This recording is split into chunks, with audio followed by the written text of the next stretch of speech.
He's the Hall of Famer, Turner Sports play-by-play announcer. Marv Albert called last night's Wizards-Celtics play-in tournament alongside Grant Hill. You can follow the Eastern Conference play-in tournament finale. TNT will air more NBA playoff games than any other network starting this Sunday, May 23rd. Always great to hear Marv Albert's voice, who joins us now. Marv announcing his retirement following this year's postseason. Marv, thanks for joining us. Why now? Always a pleasure. Why am I joining you now? No, why are you retiring? I'm kidding. I just felt 55 years of NBA and near 60 in broadcasting overall. It's enough. And my two pugs, Trixie and Madison, insisted that I spend more time with them. My wife, Heather, kind of on the fence in that area. But I think I will miss a lot of things about broadcasting, particularly the NBA. It's more the preparation and, the people that you deal with and the people in the NBA, particularly the coaches who you get to know so well over the years, and many who I've worked with when they turn to broadcasting. But I won't feel it, Dan, I think, until next November when the season starts, because I'd normally have the summer anyway. So, as I said, I just think it was time. I don't want to be one of those people that just keeps going and going. I probably could have gone a few more years, but I thought this was the right time. I was wondering that you were calling Rangers games, calling Knicks games, so it was territorial there. And then when you started to do national broadcast, I didn't know if any network executive tried to change you and your style or voice to have it conform to, I guess, what we think should be a national broadcaster instead of a local one.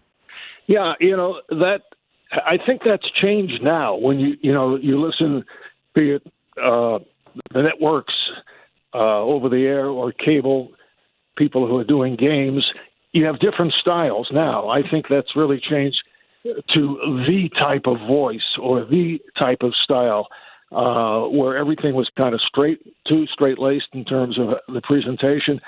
No one ever tried, I must say. But that may have something to do with the fact that the networks were all stationed primarily in the New York area, and they heard me there. Oh, okay. So it was acceptable there, and there was a degree of success there. So I never had anybody say anything like that, no.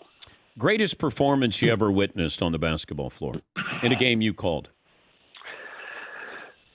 There were a number of them. I can tell you, in terms of an event, the 92 Dream Team, which I was fortunate to broadcast for NBC, that was I got the chills when they first came out in the Tournament of Americas. I remember that they had to qualify in Portland, Oregon. And you see the greatest team ever assembled in sports history. When they all walked out onto the court and got the standing ovation, Michael and Magic and Stockton and Barkley and Bird and so on, Malone. That was just an incredible moment. In terms of major games, several of them involved Michael Jordan. The flu game, the 6 threes against Portland when he wasn't really a three-point shooter, but I recall he came out early, way before the guys came out to warm up, just to shoot threes. And then he hit the 6th. And I was working with the czar, Mike Fratello. You recall that name. And also Magic Johnson. And then Michael had that shrug when he hit the 6th, looking over towards our table. He was actually looking at Michael, although Mike Fratello claims he was, giving him the sign and looking at him, which wasn't the case. But that was one of the great thrills. There were also situations in my days with the Knicks when they won their first championship in 69-70. There were several dramatic games when Willis Willis got hurt. People thought he was not going to play in Game 7, and then he walked out onto the court late in warm-ups.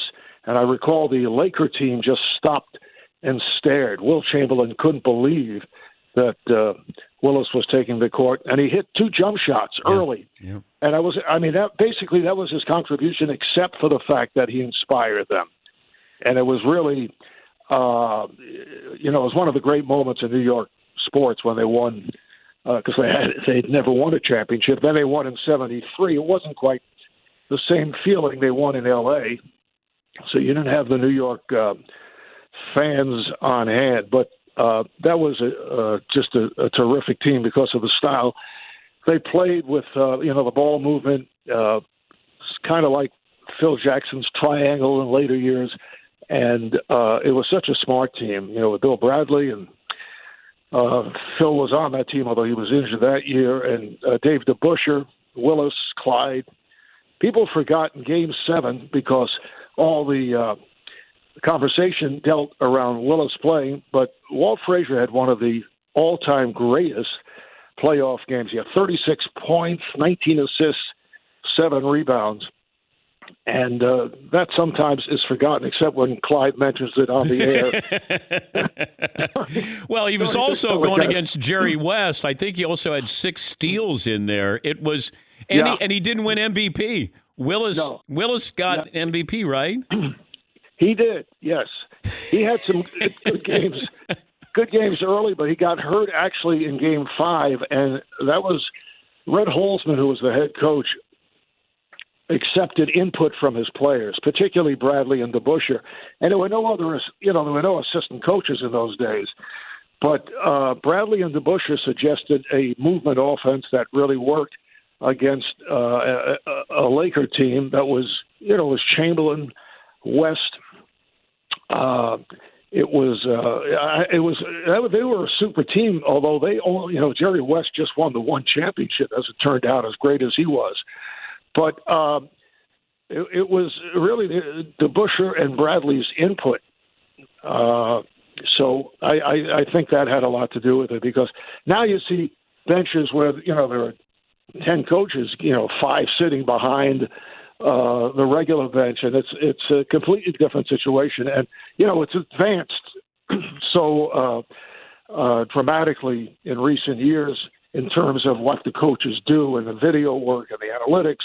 It's so different than the basics that Red Holzman or Red Auerbach had, and, of course, both had great success. What's the strangest thing you ever witnessed on the basketball floor? Well, this was on the floor and off the floor, and that would be the finals game, 1994. That was Knicks Houston, and it was June 17th, I believe. And I'm doing the game courtside, and all of a sudden, people are looking at the monitors, which were at the press table, and it was the day of the O.J. chase. Yeah. And I'm going back and forth with the basketball play-by-play and Tom Brokaw back in the NBC studio, and the players are wondering what's going on. In fact, Pat Riley asked, what's happening? And Kenny Smith, who was then with the Rockets, was right at the Knick bench. It was during a lull in the action. And Riley asked him what's going on. Kenny says to Pat, they're chasing O.J. Simpson, which is not giving you much information. No. But this went on right throughout. People who were near courtside, when the press was at courtside, and they had also TV monitors, just hunched over all the newspapermen and watching the chase as this game is going on in the finals. I would say that was the most bizarre I've ever been part of. The other crazy moments I had when I was doing the Olympics for NBC in '88 in Seoul, the Shamshil Students Gymnasium where the boxing was held, and it was such a crazy setup, and it came out later, as we suspected, there were so many fights being fixed, and, there was all kinds of stuff going on. But they had 2 rings going at the same time. So you had bouts in one ring, and in another area you had bouts going on, and the bell that ends rounds from the ring, say at the far side, would be heard at the near side, and boxers would stop, and a couple of times guys were knocked out because they stopped fighting off the bell. They thought the round was over, And that was also the series of fights where Roy Jones was robbed of a decision. And there's another bout. Were you on the call, Marv, when the was it the Bruins and Rangers? And is this when you had the fight in the stands? Were you on the call with that one? No, I wasn't. I was doing a Knick game out of town. Oh, okay. But that was the situation where the Bruins actually went up into the stands, which was to the right of our broadcast booth, which was very low then at the Garden. It was over what they call the vomitory, where the players came out. So I missed that one. Was Mike Milbury involved in that? Yeah, he was beating somebody with a shoe. Yes.